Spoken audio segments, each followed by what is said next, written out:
Boa tarde, deputado. Em nome de quem eu cumprimento os demais membros da mesa. Boa tarde, senhores e senhoras, quem está nos assistindo também. O tema é bastante complexo, mas o senhor Bernardo Api já fez um apanhado bom, mostrando quais são as inconsistências do nosso sistema tributário. Eu vou tentar aqui, a partir dos slides que eu tinha preparado para apresentar, colocar algumas coisas além do que o senhor Bernardo Api colocou. O que eu vou falar é sobre o programa, ou projeto, que se chama Reforma Tributária Solidária, feito pela Anfip e Fenafisco. Está funcionando aqui? Feito pela Anfip e Fenafisco, onde nós propomos a reforma necessária para o país. As ideias do nosso projeto, elas foram agora objeto de uma emenda substitutiva global, a PEC 45, de autoria do deputado Baleia Rossi, baseada nos estudos do Centro de Cidadania Fiscal, ou seja, do senhor Bernardo Api.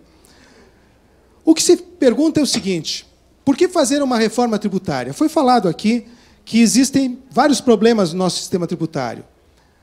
Ele é extremamente complexo. Se ouve dizer que se paga muito tributo nesse país, que a carga tributária do país é extremamente elevada, mas devemos observar que há algo muito mais importante a ser observado, que é isso aqui, ó.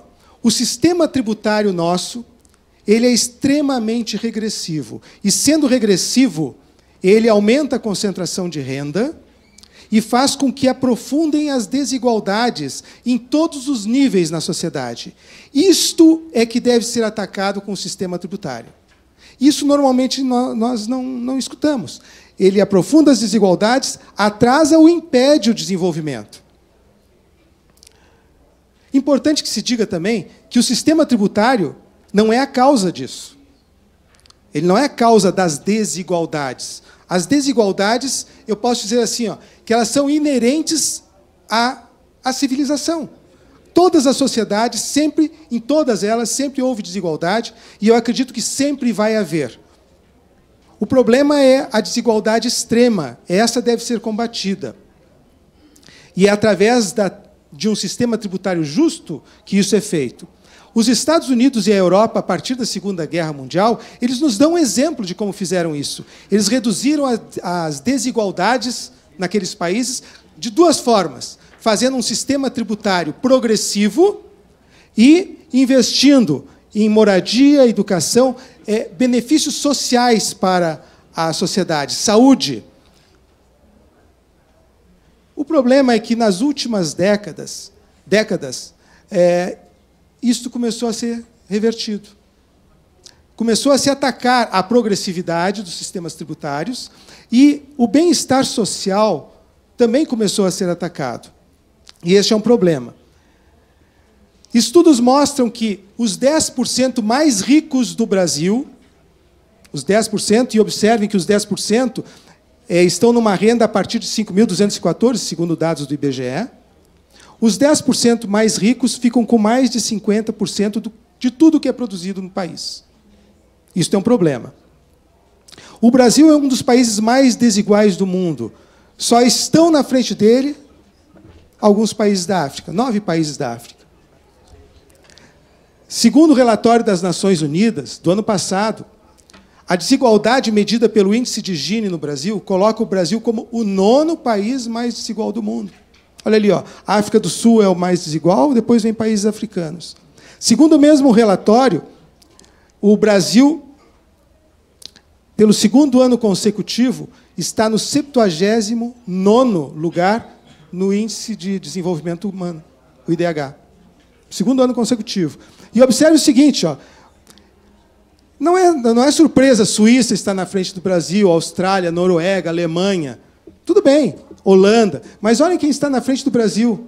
Dados de 2017. Venezuela, Bósnia, Sri Lanka, que é um país onde há castas sociais, estão na frente do Brasil.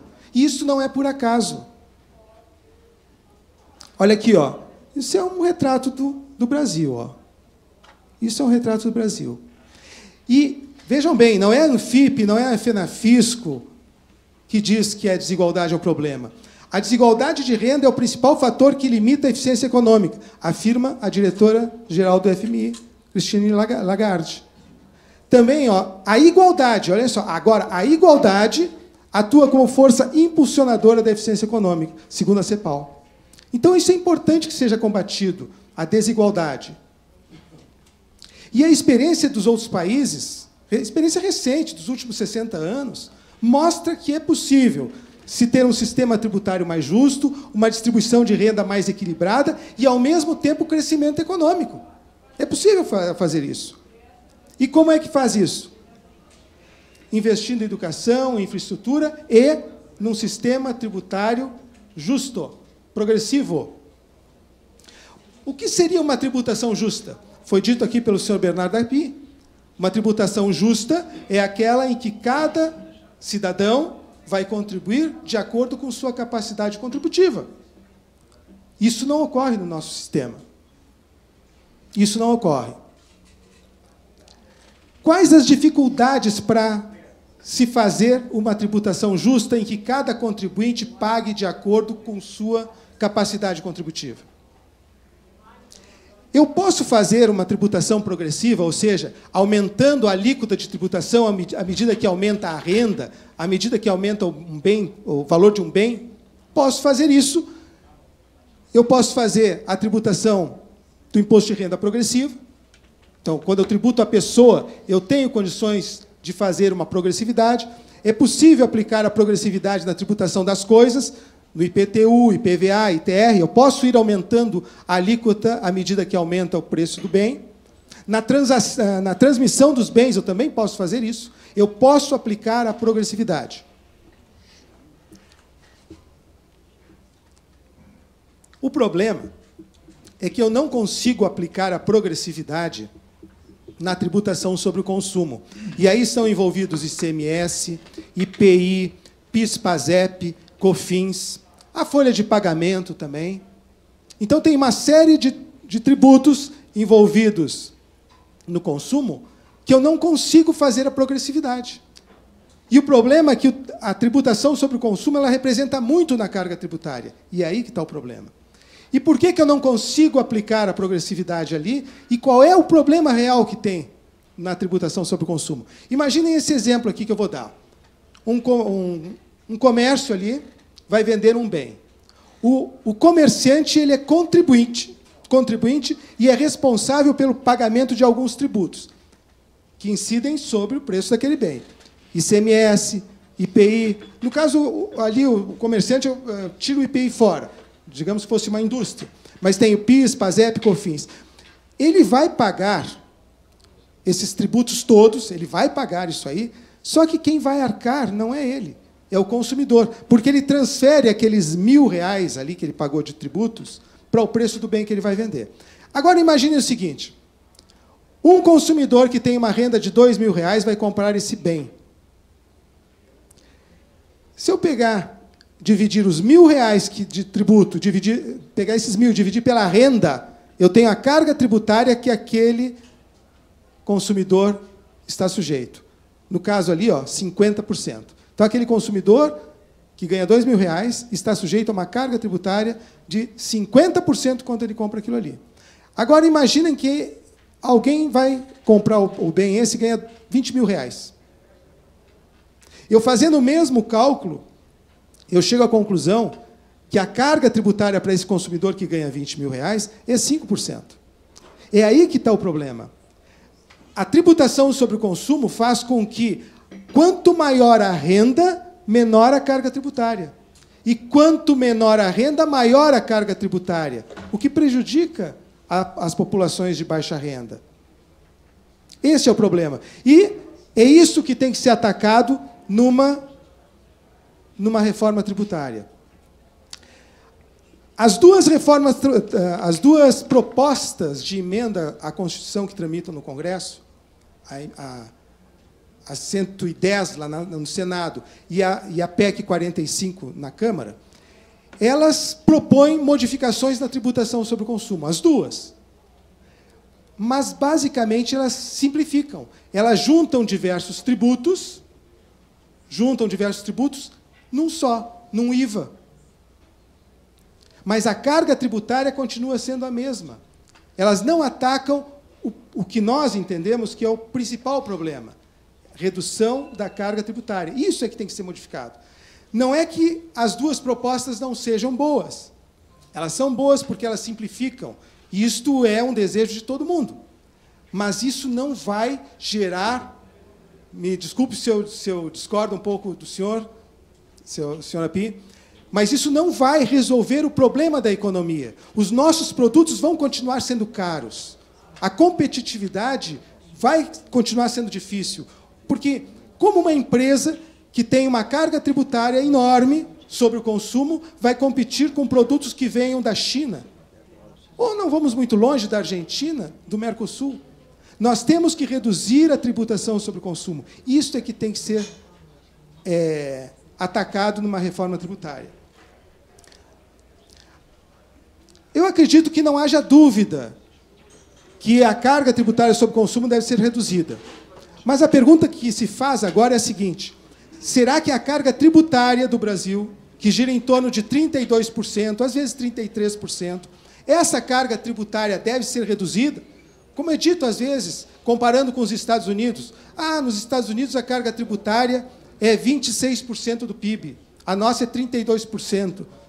Será que nós temos que usar os Estados Unidos como referência? Acredito que sim, mas não só nesse percentual, em outros índices também. Eu vou mostrar para vocês.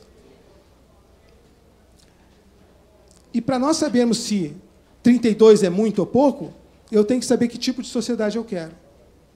Eu tenho que saber, porque tributos são o preço que se paga por uma sociedade civilizada.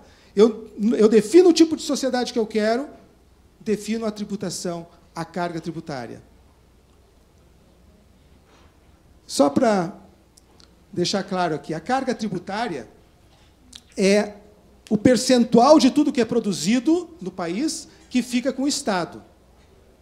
Isso é a carga tributária. Então, o PIB ali, aquela pizza, o que fica com o Estado brasileiro, que é aquela receita tributária, eu faço um percentual ali, acho a carga tributária. Então, sempre é dito que a carga tributária no Brasil é uma das mais altas do mundo. Será verdade? Olha aqui, ó. Isso dados de 2016, dados da Receita Federal, comparando com a OCDE. Se nós olharmos ali a carga tributária do Brasil, ela está abaixo da média da OCDE, que é 34,3. Significa que ela é baixa? Não, ela não é baixa. A carga tributária brasileira não é baixa, mas também não é a mais alta do mundo. Nós temos que ver que o problema da nossa carga tributária é a distribuição dela. Grande parte dela está sobre o consumo. Esse que é o problema. Disse que o PIB do Brasil é um dos mais altos do mundo. Realmente é. Nona economia. Mas olha só, sendo a nona economia do mundo e a carga tributária nossa semelhante à da média dos países da OCDE, a pergunta que muitas vezes se faz, e às vezes é afirmado, vem cá, se nós somos a nona economia do mundo, a nossa carga tributária é semelhante à dos países desenvolvidos, por que nós não temos, então, os mesmos serviços públicos dos países desenvolvidos? França, Alemanha, por quê? Olha aqui um detalhe.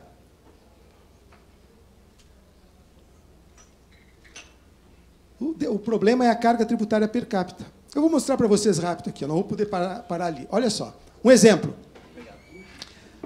Dados de 2017. O PIB do Brasil, em torno de 2 trilhões de dólares. Em 2017, tudo que se produziu no país, 2 trilhões. Se eu dividir pela população, em torno de 210 milhões de pessoas, eu verifico que cada pessoa produziu no ano 9.160 dólares. Com uma carga tributária de 32,3% do PIB, eu verifico, já vou acabar isso aqui, só vou dar esse exemplo, eu verifico que o Estado brasileiro arrecadou em torno de 600 bilhões de dólares. Muito bem. Agora, quanto cada um de nós pagou de tributo para termos o Estado que nós desejamos? Então, eu pego 600 bilhões, divido pela população e verifico que cada um de nós, cada brasileiro, pagou em torno de 3 mil dólares. Muito bem. Agora, a comparação aqui. Ó. Vamos comparar com o Canadá. Com uma população de 37 milhões de pessoas, o Canadá, em 2017, teve um PIB parecido com o do Brasil, quase 2 trilhões. Mas eu verifico que cada canadense produziu quase 49 mil dólares. A carga tributária do Canadá é semelhante à do Brasil. E eu verifico que o Estado canadense arrecadou quase o mesmo que o Brasil, quase 600 bilhões. Mas olha o que cada canadense pagou de tributo para ter o Estado que eles têm. Cada canadense pagou 15.400 dólares. 5,2 vezes mais do que o Brasil. Então, é esse o problema. O problema é a carga tributária per capita. E isso só vai ser resolvido se melhorar a economia. Nossa economia é ineficiente. Aqui, ó, para vocês verificarem, ó, a carga per capita é PIB vezes a carga tributária dividida pela população. É óbvio que, para resolver aquilo ali, ó, aumentar a carga per capita, tem 3 possibilidades. Reduz a população, o que é um absurdo. Como é que vão reduzir a população? Propõe isso não, que tem alguns que vão querer, viu? Hã? Não fala isso não, que tem alguns que vão querer. Pode ser, né? Ou aumento a carga tributária, o que seria um outro absurdo. Passo de 32 para 40, 50, e eu não vou chegar nem perto do que arrecada os Estados Unidos. Ou aumenta o PIB. O único jeito é aumentar o PIB. E, para aumentar o PIB, nós temos que destravar a economia. E, para destravar a economia, temos que mexer no sistema tributário e temos que reduzir a tributação sobre o consumo. Não só simplificar, reduzir. Aqui, ó. Para terminar, olha o que os Estados Unidos arrecadaram. Arrecadaram, não. O PIB dos Estados Unidos em 2017. 21 trilhões. 21 trilhões o PIB dos Estados Unidos em 2017. Então, a carga tributária dos Estados Unidos realmente é menor do que a do Brasil. 26%. Com 26%, o governo americano arrecada quase 6 trilhões de dólares. 10 vezes mais do que o Brasil arrecada com uma carga tributária maior. Então, eu só posso fazer comparação do Brasil com os Estados Unidos na redução da carga tributária se eu atacar o baixo crescimento do PIB. Eu tenho que aumentar o PIB. Quando eu aumentar o PIB, aí eu posso falar de redução de carga tributária. Senão, eu acabo com o financiamento do Estado brasileiro. Então, isso é alguma coisa que eu queria contribuir aqui com vocês. Vou encerrar dizendo o seguinte: não basta uma reforma tributária que apenas simplifique. Vai ser muito bom, mas não vai resolver o problema da economia. Obrigado pela atenção.